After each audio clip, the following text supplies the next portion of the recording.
Halo semuanya, ketemu lagi nih. Nah, hari ini kita bakal ngebedah sebuah tulisan dari pena motivasi yang judulnya Bukan Warna Luarnya. Oke, yuk kita langsung bahas aja. Cerita yang kelihatannya simple ini, cuma berlatar di sebuah sudut jalan, ternyata nyimpen kebenaran filosofis yang dalam banget soal nilai kemanusiaan kita. Dan percaya deh, abis denger ini, cara kita ngelihat diri sendiri dan orang-orang di sekitar kita bisa aja berubah total. Tapi sebelum kita masuk lebih jauh ke ceritanya, saya mau nanya dulu nih ke teman-teman. Pernah nggak sih kepikiran, apa sih yang sebenarnya bikin kita mampu buat terbang tinggi di hidup ini? Apa yang benar-benar jadi daya dorong utama kita?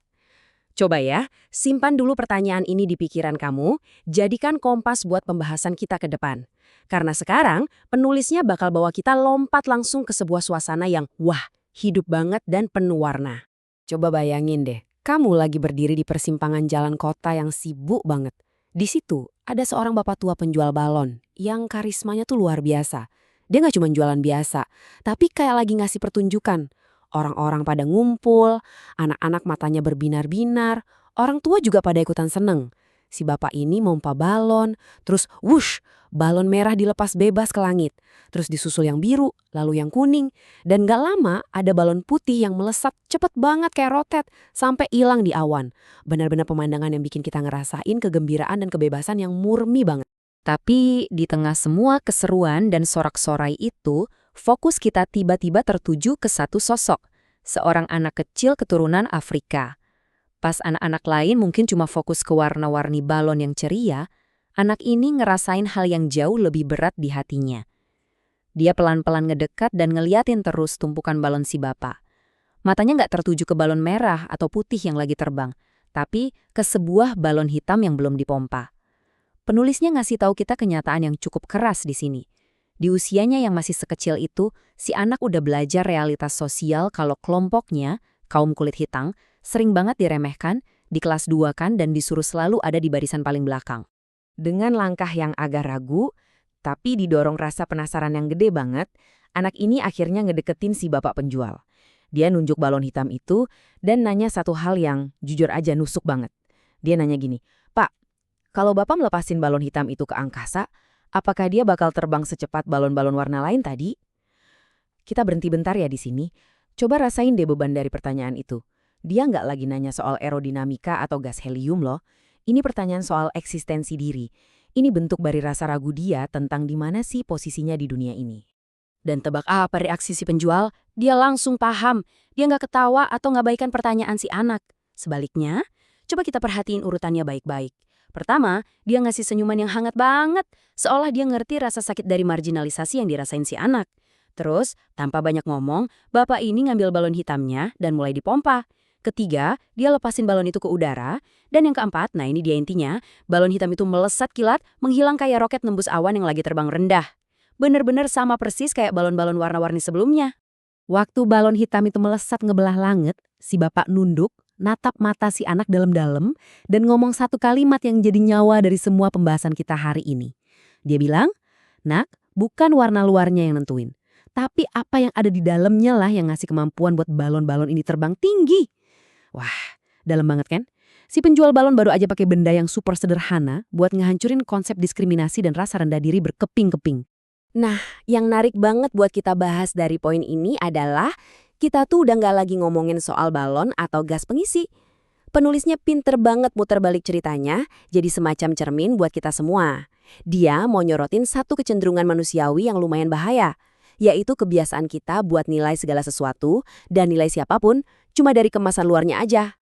Buat merkuat argumennya, penulis ngambil referensi dari teks Alkitab, tepatnya Yakobus 2 ayat 1-4. Dan ini ngasih gambaran yang pas banget soal gimana kita sering gagal nerapin kebijaksanaan si bapak penjual balon tadi di kehidupan nyata. Coba deh bayangin situasi kayak gini. Ada orang masuk ke ruangan kalian, pakai cincin emas, bajunya mewah banget. Respon instannya gimana? Pasti langsung, "Wah, silakan Bapak duduk di tempat VIP ini." Tapi giliran ada orang miskin, pakai baju lusuh yang datang, responsnya malah, "Kamu berdiri di situ aja deh, atau duduk di lantai dekat kakiku aja." Penulis ngingetin betapa absurdnya kelakuan kita. Kita bertingkah persis kayak anak-anak yang cuma peduli sama balon merah atau putih dan nutup mata sama esensi sejati manusia di depan kita gara-gara kita terlalu silau sama warna luar, kayak status sosial ekonomi, Terus, tulisan ini ngelempar sebuah teguran yang lumayan keras yang diadaptasi dari teks religius tadi. Bukankah kamu telah membuat pembedaan di dalam hatimu dan bertindak sebagai hakim dengan pikiran yang jahat? Aduh, itu kena banget sih. Ini bukan sekedar salah pergaulan ya. Penulisnya tegas nyebut ini sebagai tindakan menghakimi yang cacat yang didasari pikiran buruk. Ini maksa kita buat introspeksi dalam-dalam. Dia apa aja sih yang diam-diam masih kita simpan pas lagi interaksi sama orang lain tiap harinya? Jadi, mari kita melangkah ke klimaks dari bedah materi kita hari ini. Penulis negesin satu hal dengan sangat lugas. Semua manusia itu sama adanya. Titik. Nilai dan martabat seseorang itu nggak pernah dan nggak akan pernah ditentuin dari seberapa tinggi pangkatnya, hartanya, keturunannya, rasnya, atau warna kulitnya. Kita benar-benar harus ngelepasin paradigma lama yang ngukur nilai orang dari atribut luarnya dan mulai ngelihat apa sih yang sebenarnya ngebentuk martabat sejati dari dalam. Terus pertanyaannya, emangnya apa isi dari balon manusia ini? Gas apa yang bikin kita ngerasa berharga? Nah, sumber kita ini ngasih jawaban teologis dan filosofis yang cakep banget. Martabat luhur kita itu asalnya dari kehendak Sang Pencipta, supaya kita berpartisipasi dalam gambaran dirinya. Kita diciptakan seturut citra Allah.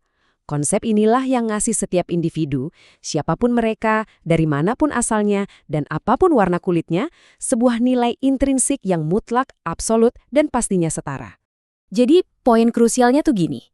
Persis kayak udara di dalam balon hitam, merah, atau putih yang bikin mereka bisa ngelawan gravitasi.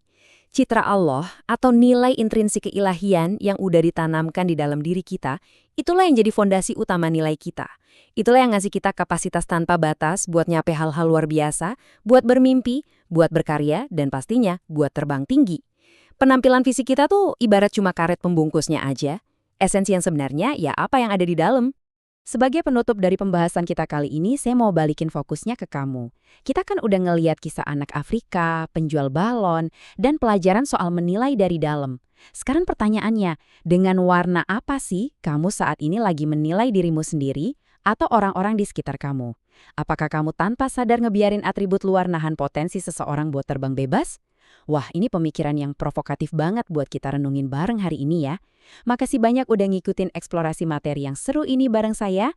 Tetap semangat belajar, teruslah gali esensi di balik permukaan, dan sampai ketemu lagi di pembahasan kita yang selanjutnya.